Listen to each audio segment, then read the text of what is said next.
Hello everyone.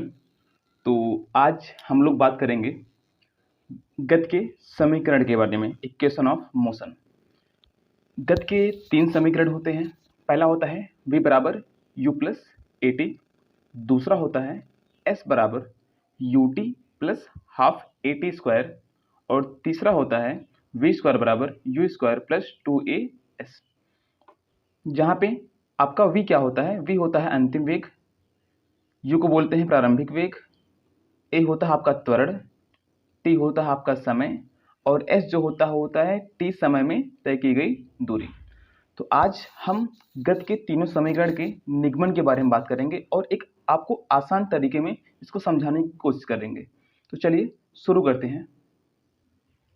तो चलिए हम शुरुआत करते हैं। पहले गति का प्रथम समीकरण कैसे आता है, चलिए।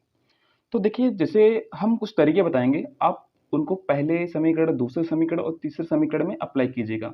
और पहली बात तो रटने की कोशिश कीजिएगा भी मत। जो तरीका है एक बार आप सुनिए, ठीक है। गति का जो पहले समीकरण है वो आता है त्वरण से, ठीक है।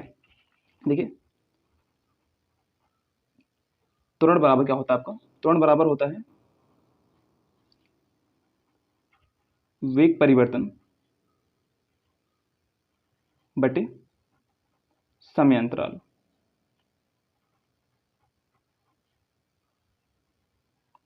त्वरण किसे कहते हैं? एकांक समय में हुए वेग परिवर्तन को त्वरण कहते हैं। अब त्वरण को हम लोग कैसे लिखते हैं? त्वरण को लिखते हैं ए से। ए बराबर वेग परिवर्तन। वेग परिवर्तन क्या होता है? वेग परिवर्तन होता है भाई अंतिम वेग माइनस प्रारंभिक वेग, और हमने अंतिम वेग को लिखा था v से और प्रारंभिक वेग को लिखा था u से। बटा लगा है, बटा लगा दीजिए। समय अंतराल को ऐसे लिखना आपको, समय अंतराल को लिखना आपको t से। कुछ नहीं करना, तिरछा गुणा करा दीजिए। जिसका बटा कुछ नहीं, उसका बटा कितना? 1। इसका गुणा नीचे करा दीजिए, इसका गुणा ऊपर। तो v माइनस यू का गुणा होगा 1 में, आ जाएगा v माइनस यू बराबर 1 का गुणा होगा t में, कितना आ जाएगा? 80। आप क्या कीजिए, v को यहाँ पे छोड़ दीजिए, u को उधर भेज दीजिए, 75 कर दीजिए। तो यहाँ से क्या बनेगा? v बराबर u इधर माइनस में था, इधर क्या हो जाएगा? प्लस में, तो u प्लस 80। और आपका यही तो गति का पहला समीकरण होता है। तो बस इतने ही शॉर्ट तरीके से कर लिया। तो चलिए अब गति का दूसरा समीकरण शुरू करते हैं। तो चलिए देखते हैं हम लोग गति का दूसरा समीकरण कैसे आता है। तो गति का जो दूसरा समीकरण आता है ये आता है औसत वेग से, ठीक है। जो गति का दूसरा समीकरण है ये आता है आपका औसत वेग से। औसत वेग क्या होता है? प्रारंभिक वेग प्लस अंतिम वेग बटे 2। आप तो ये पढ़ के आए होंगे, ठीक है, इतना तो आपको पता ही होगा। और दूसरा औसत वेग क्या होता है? औसत वेग बराबर क्या होता है? कुल विस्थापन बटे कुल समय अंतराल, ठीक है। कुल विस्थापन को हम लोग तो लिखते हैं s से, और कुल समय अंतराल को लिखते हैं t से। इसको आप बोल दीजिए समीकरण नंबर 1, और आप इसको बोल दीजिए समीकरण नंबर 2। तो आप देखिए समीकरण 1 और 2 से बायां पक्ष आपस में बराबर है, तो दायां पक्ष ऑटोमेटिक आपस में क्या हो जाएगा? बराबर। तो यहाँ से क्या लिख दीजिएगा? समीकरण 1 तथा 2 से यहाँ से क्या बनेगा? v प्लस यू, आपका यहाँ से बनेगा u प्लस वी बटे 2 बराबर s बटे टी। यहाँ से आप इसका त्रिज्या गुणा करा दीजिए। तो यहाँ से आपका क्या हो जाएगा? 2 का गुणा होगा s में, तो 2s equal to U plus V into T. अब यहाँ से आप v का मान रख दीजिए समीकरण नंबर 1 से। तो यहाँ से वो बनेगा 2s बराबर u प्लस v का मान क्या है? समीकरण 1 से v बराबर क्या होता है? u प्लस ए टी गुणे टी। गति के पहले समीकरण से क्या था कि v बराबर क्या होता है आपका? u plus A T. यहाँ से 2s बराबर क्या बनेगा? u और u कितना? 2u plus A T multiply by T. आगे देखिए, यहाँ से होगा 2s बराबर टी का गुणा करा दीजिए। एक बार u में से गुणा हो जाएगा, एक बार t में। तो जब आपका गुणा u में होगा तो हो जाएगा 2ut प्लस, और जब t का गुणा होगा at में कितना हो जाएगा? AT का स्क्वायर।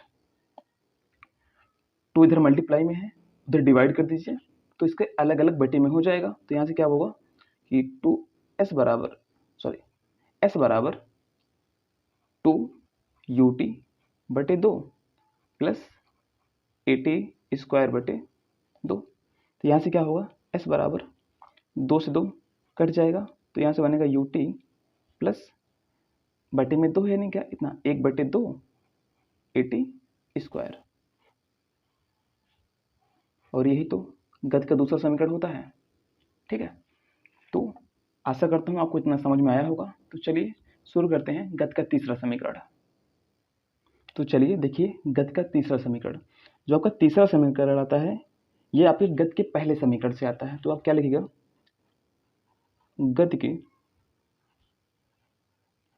प्रथम समीकरण से क्या होता है, प्रथम समीकरण v बराबर u प्लस AT।